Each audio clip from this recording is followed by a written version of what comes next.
Cette pile de magazines, pour moi, c'est la rétrospective de Diane Arbus. C'est-à-dire que c'est un monument. Elle a une forme monumentale. Moi, c'est un peu ma colonne sans fin. Bien qu'elle ait une fin, parce qu'on peut retrouver tous les magazines.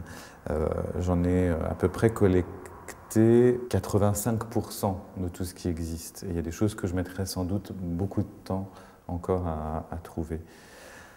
Donc cette pile, je la considère comme une sculpture, et c'est pour ça que je voulais montrer cette pile sur l'affiche. Mon travail, c'était de constituer cette pile et de mettre ces marque-pages à chaque fois que je trouvais une des photos qu'elle avait prises. J'ai vraiment décidé de faire la collection pour faire l'exposition, et donc j'ai commencé il y a à peu près 8 mois.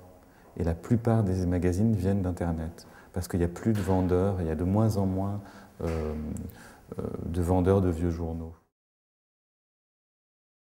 J'ai disséqué les magazines, c'est-à-dire que l'unité du magazine est perdue. Donc c'est une manière de montrer aussi comment les magazines étaient fabriqués. C'est le déploiement d'une archive. Il y a l'idée de faire passer le document de l'horizontalité à la verticalité. Ça, en effet, c'est lui donner le statut d'œuvre. C'est aussi une manière de laisser chaque page indépendante de façon à pouvoir jouer avec ces images comme un immense puzzle et d'imaginer que quand l'exposition va tourner, il y aura une multitude d'accrochages possibles.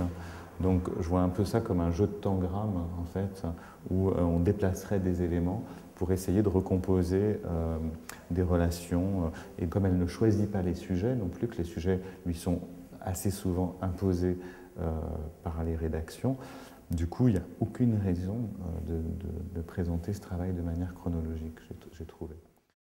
Comme dans toute l'exposition, il n'y a pas d'explication autour des images, et quand il y a un texte qui est mis en valeur et qu'on peut bien sûr lire directement dans la page de magazine, c'est aussi une façon de poser la question de la légende dans son rapport à l'image, et la manière dont la légende peut être ou non dépendante, voire intriquée dans l'image. Ici, donc, on a systématiquement la signature de Diane Arbus qui apparaît, le titre de la publication et la date directement dans l'image. Donc l'image est son propre cartel. Je voulais montrer aussi que les tirages n'étaient pas forcément plus petits dans les magazines que ceux qui existent dans les musées. Surtout à cette époque, Diane Arbus ne tirait pas, comme beaucoup de photographes, ne tirait pas plus grand que la plupart des tirages qui sont là.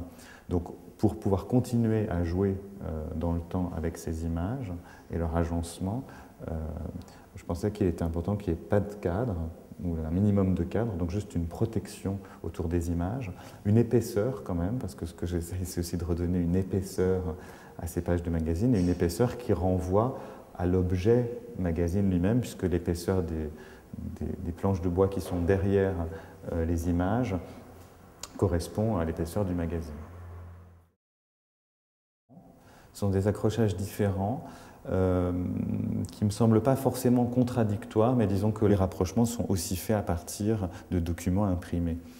Alors si on prend l'exemple de la très célèbre photographie Identical Twins, donc les jumelles, je montre une photo du tournage de The Shining de Stanley Kubrick. Et Kubrick a fréquenté Diane Arbus dans sa jeunesse, l'a très bien connue, et lui-même a travaillé pour le magazine Look comme photographe de presse, et il était très impressionné par son travail. Donc il a cité à travers les deux jumelles dans The Shining cette photographie de Diane Arbus. Cette caricature s'inspire de la photographie du jeune garçon dans une manifestation pro-guerre du Vietnam. Et donc cet insert dans Artforum est republié en 1969 par Walker Evans, qui est invité à choisir quelques photographes dans un livre autour de la qualité. Et donc il écrit un texte sur cette image en particulier.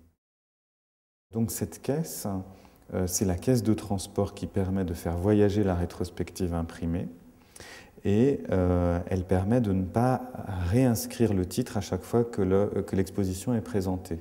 Comme la manière dont j'ai aussi organisé l'exposition, elle pose la question de l'autonomie de l'artiste et de l'exposition.